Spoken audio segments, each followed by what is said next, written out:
Hello everyone, तो आज का हमारा टॉपिक क्या रहने वाला है? Circumference of the circle. अब ये जो सर्कल होता है हमारा, इसमें सरकमफेरेंस एक्चुअल में होता क्या है वही हम यहाँ पे समझने वाले हैं। ठीक है, इसको हम एक एग्जांपल की मदद से समझेंगे तो आपको सारी बातें जो है ना वो समझ में आ जाएंगी। ठीक है, जैसे यहाँ पर लीजिए मैंने ये सर्कल ड्रॉ कर दिया, आप लोग देख सकते हो दोस्तों, यहाँ पे ये सर्कल बन चुका है। ठीक है, अब ये सर्कल में जो हमारा सरकमफेरेंस है ना बच्चे, वो क्या होगा ये आपको समझना है। तो देखो मैंने क्या किया, सरकमफेरेंस मतलब क्या होता है, ये जो हमारा सर्कल है ना, तो सर्कल का ये जो किनारे वाला होता है ना दोस्तों हिस्सा, जैसे कि मैं ना इसको इस प्रकार से यहाँ पर घूम रही हूँ।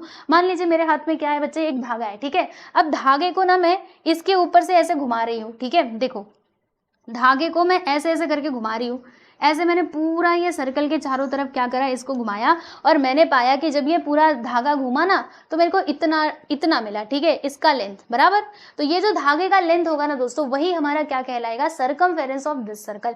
यानी सरकमफेरेंस क्या होता है, जैसे मैं आपको ये इसकी मदद से बताती हूँ। देखो ये भी क्या है, ये भी तो सर्कल के जैसा ही है। थोड़ा आप इसको समझने की कोशिश करना, विजुअलाइज कीजिए, आपको सारी बातें समझ में आएंगी। देखिए निकल जाओ भाई, देखो यहाँ पर ये सर्कल के जैसा है। ठीक है, अब मान लीजिए मुझे ना इसका सरकमफेरेंस का पता लगाना है, तो मैं क्या करूंगी, ये धागे को मैंने यहाँ पे रखा और इसके चारों तरफ ना बच्चों में इसको ऐसे करके घुमा दूंगी, ऐसे चारों तरफ। ठीक है, ये देखिए इस प्रकार से मैं इसको चारों तरफ ऐसे करके घुमा दूंगी, और जब हम इसको घुमाएंगे तो इस धागे का जो लेंथ होगा ना वही हमारा कहलाएगा इस सर्कल का सरकमफेरेंस। बात समझ में आ रही है आप सभी लोगों को? अगर यहाँ से भी आपको समझ नहीं आया तो कोई बात नहीं, मैंने एक और यहाँ पे एग्जाम्पल लिया हुआ है जिससे आपको और क्लियरली समझ में आएगा। देखो ये हमारे पास क्या है बच्चे, ये हमारे पास शीशी है। ठीक है, मैं इसको थोड़ा कलर बदल देती हूँ, इसका कलर लीजिए मैंने ये कलर का कर दिया, और जो इसका ढक्कन है ये मैं कर देती हूँ समझो पीला। लीजिए मैंने ढक्कन पीला कर दिया। ठीक है, तो ये मेरे पास क्या है बच्चों, ये एक शीशी है बराबर।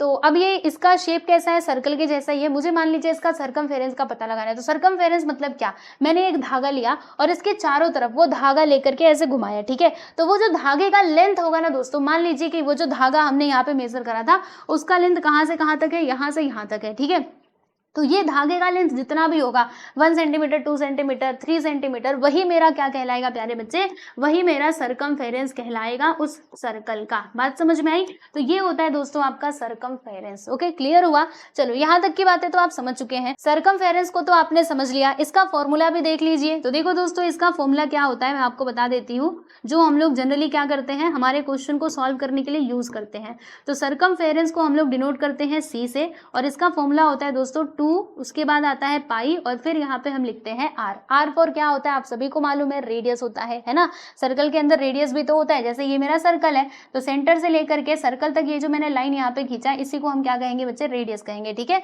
तो ये होता है आपका फॉर्मूला।